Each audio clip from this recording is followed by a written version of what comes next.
Used to enjoy watching advertisements really much when I was young because I thought that advertisements were really funny and interesting.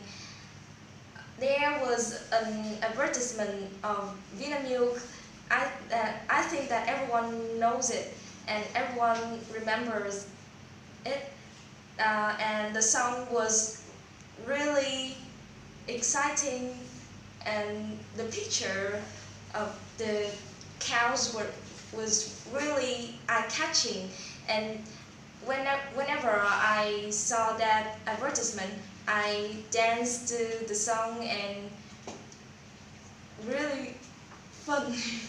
And nowadays I find the advertisements are not really fun, not really interesting anymore, but it's more ridiculous.